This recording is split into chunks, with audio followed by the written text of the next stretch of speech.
we hear the word from Jesus today, remain in my love. Often that's translated, abide in my love. Mother's Day is a day where we think about the nature of love, what it means to love one another, what it means to be loved. You heard in the prayer at the beginning of our service that difficult wrestling that some of us have around mothers and motherhood. It's not always the cleanest concept. And I think our prayers are better if they're real, if the messiness of parenthood, of motherhood, is able to come into our prayers. The difficulties some of us face with that very concept of nurture and care and love. I have to admit, as a new-ish parent, I've been thinking a lot about what Mother's Day means and what it doesn't. My son is being raised by two fathers. What does Mother's Day mean for him? I think it has meaning. But after this year, when we blessed and brought into our life this icon mama behind me, this image of George Floyd and his mother, which is also an image of Jesus and Mary, Jesus' mother, I've been thinking about what motherhood means and what it means to be called to a mothering, nurturing love. So today, I want to invite you to abide in love, to remain in love, and to listen to three mothers. First, we'll hear from Debbie Nelson-Linck, a sometimes worshiper with us, longtime member of Christ Church Cathedral downtown. Debbie's a storyteller. She spent most of her career as a kindergarten teacher. I invited Debbie to share with us about what it was as a Black mother to give the talk to her children, what it was for her to go through some of the difficulties of motherhood that comes when you are raising Black children in America. I'd invite you to listen to Debbie's story as we broaden our sense of what celebrating motherhood means.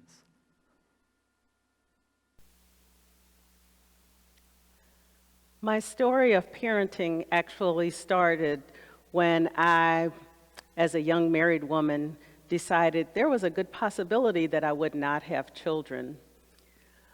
But the time came when it seemed like the logical thing for my husband and I to do, and we decided the next step is to have children. Before that, I got a message that from all around that said, suppose your children are the ones that will make a difference. And with that, we started our journey into parenthood. I have two amazing children.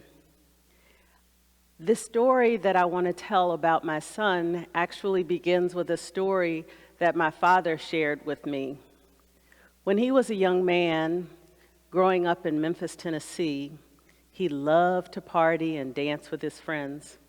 He told a story about one time when he was right off Beale Street and at a party with some friends, and like many young people, he was at this party where there was loud music and there was dancing and folks were having a good time. While they're dancing and having a good time, the police come into the establishment where they are and they stop the music. My father was still dancing and cutting up and being with his friends, the same thing any young person would do. The police approached my father and slapped him to the ground. Didn't you hear that music go off? Didn't you hear us tell you to stop doing what you were doing? My father drew everything within him not to react, not to get up off the ground. His mother had told him, if you ever encounter the police or authority, you are to do what they ask you to do. It will save your life. My father lay there on the floor, embarrassed and so angry, but he remembered the words of his mother, and it saved his life. He would tell that story to my brother, and then he would have the talk with my brother. If you're ever in trouble, if authority ever approaches you, if you're stopped by the police, hands on the wheel, speak politely, don't make a fuss, don't make any sudden moves, be calm, and you'll get through it. My brother would then go on to tell this story to his two sons, and I would go on to tell that story to my son as well, and so that he would be safe. So the story is passed down and passed down and passed down from one generation to the next. It's a thing that Black mothers have to go through and Black parents have to go through in preparing their children to navigate this world. My father was born in 1923. My son was born in 1992. And so it begins with parenthood. And I can remember when my son became social, well, both of my kids became social, and my son more so, and he went out into the world with his friends, and he loved to socialize, and he loved parties, and he loved to just hang out. And I had the talk with my son about what to do just in case. And I hated that I had to have that talk with him, but I knew that it might save his life one day. The other thing that a parent must go through is waiting for their children to come home. And I can remember when he was old enough in college that he'd come home on break, and the rules had changed just a little bit about living at home. And what would happen is he'd come home and the times got later and later. And for a mom, it's not about curfew, not really. It's about waiting to hear that lock turn in the door, and you know they're safe and you can breathe and sleep one more night. And you go through that constantly. My baby boy is now 6'4" and 29 years old, and he travels back and forth. He's in Florida now, and he's longing to come home just recently. And I still, as a mom, worry about him traveling from state to state to state, and if he'll get home safely. I would like to believe that my children will be the ones that will make a difference in the world, and I hope they live long enough to do that.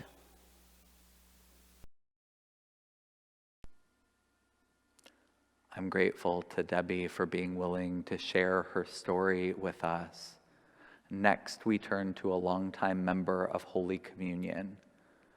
As I thought about this year, as our country has wrestled with violence, and particularly violence and structural violence against Black bodies, against George Floyd, I know that for many of us, the story of the Payne family comes up in this.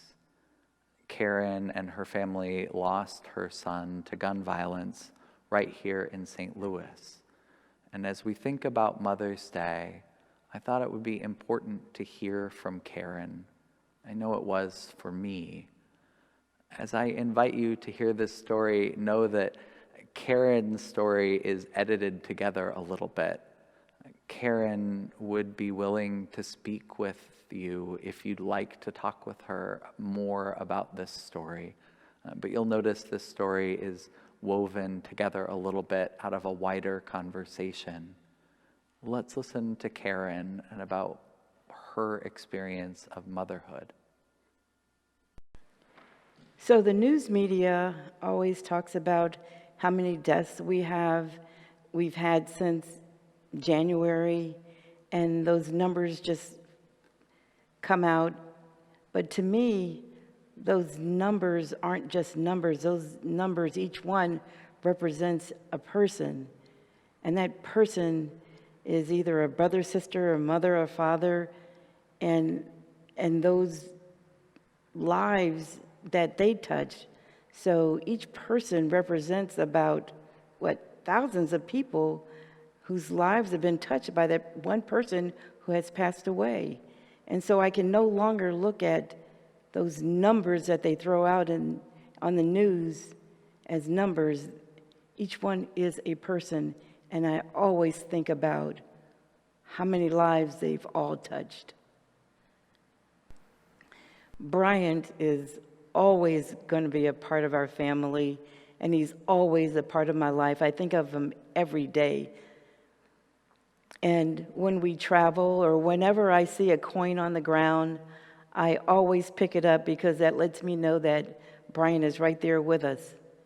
When we've traveled to Europe, when we traveled to South America, when we went to Hawaii just past couple of weeks ago, I found coins in every spot, in every country that we visited, and I knew that Bryant was right there with us.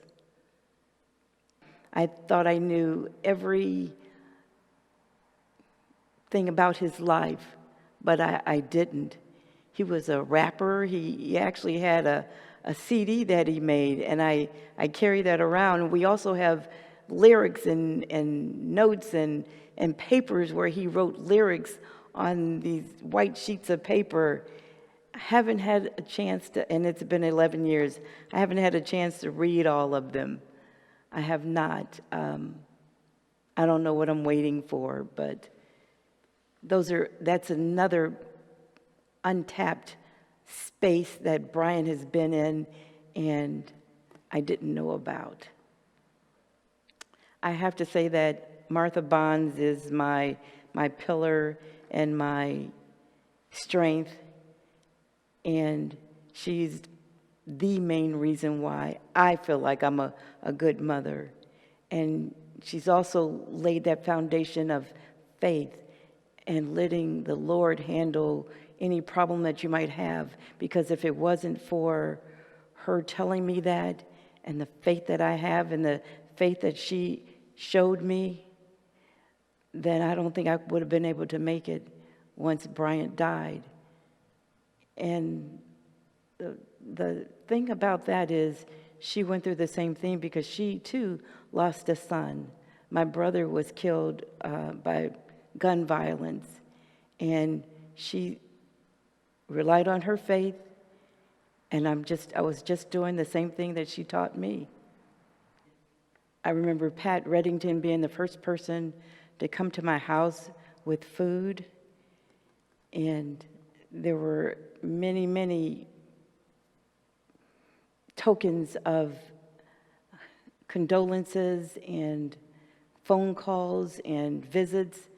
And Father Myers came to the house and we talked, and he prayed with me as we were going through those trying times. And also, Brooklyn was about 13 when he passed away. Bryant was 26, and Brooklyn was about 13. And each time the phone rang, Brooklyn's looking in my mouth and looking at me, and I'm saying, we're just holding on, and the Lord is holding us up, and we're leaning on the Lord. And I wanted her to know that I was still strong. I'm still there for her, even though we've already lost she lost a sibling and I lost a son. I wanted her to know that I was strong enough and our faith would carry us through, and that I would still be able to take care of her. And I think children need that reassurance that you're still okay and they're still going to be okay. And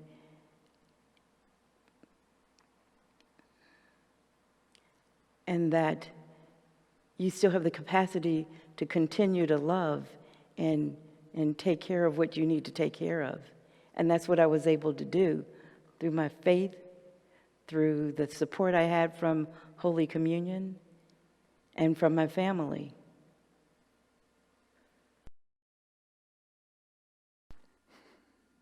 I'm grateful to Karen for being willing to be vulnerable and to share a painful story, but also a perspective of hope.